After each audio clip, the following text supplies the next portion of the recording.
So here are my 3 professional observations about the conversation on narcissists or narcissistic personality.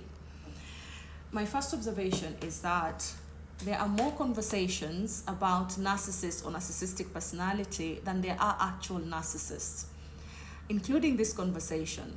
So there are more people talking about narcissists than there are actual narcissists. So if we were to go out, select and pick who fits the bill for narcissists, who has the traits of a narcissistic person, there won't be as many as the conversations we're having, as the advice we're giving.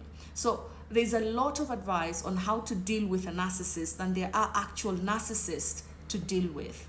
That's number one. Number two is that the conversation about narcissists has now made it more difficult for couples to have arguments, disagreements in a relationship. Because if I'm having an argument with you and I'm trying to make you see my point, but you disagree with it, then I am trying to change your reality. I am gaslighting you. And so you're very quickly going to label me with a trait of manipulation, because it is a trait that we find in people with narcissistic personality. And so this sensitivity that has been increased in arguments is making relationships, is actually posing a threat to the health of a relationship. Because if you can't argue, an argument is inevitable in a relationship, then how are you going to reach a resolution? And so now you're having a lot of passive aggressiveness in relationships, you're having a lot of cold treatment and silent treatment in relationships, because you don't want to be accused of being a narcissist. You don't want to be accused of gaslighting somebody's ideas or beliefs or reality. You don't want to be accused of being somebody with a trait of manipulation. And so the quality of a relationship, the health of a relationship is being eroded by this information that we are consuming about narcissists. And I think it's quite dangerous. And the third one is that there's more focus on how to deal with the narcissist. There's more emphasis on how to cope with a narcissistic abuser, meaning you're supposed to continue living with them, but find a way to cope with them. And very little focus on how to build the individual who's being affected. So the question should be, what made me susceptible? And that's a hard question to ask. What made me vulnerable to the influences of this narcissist? What about me is broken that has made it easy for them to change my mind, that has made it easy for them to manipulate me, to use me?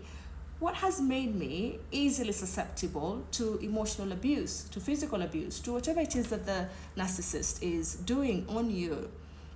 Because that's where the person is able to find the strength, or to build the strength to know how to deal with the narcissist, instead of focusing on how to avoid or how to respond or how to. What is it about you? What is in you that has made you vulnerable to the attacks of a narcissist? I think that should be the most important question in helping an individual deal in a situation where there is an actual narcissist that's abusing them. But like I said in the first point, there are many more conversations. There's a lot. We're being led to believe that there are more narcissists out there than there actually are. Statistics about narcissistic personality haven't changed yet over the years, but our conversations have increased. Our discussions on narcissists and narcissistic have multiplied significantly. And that's very important to pay attention to, because you might be calling your partner a narcissist and they're not.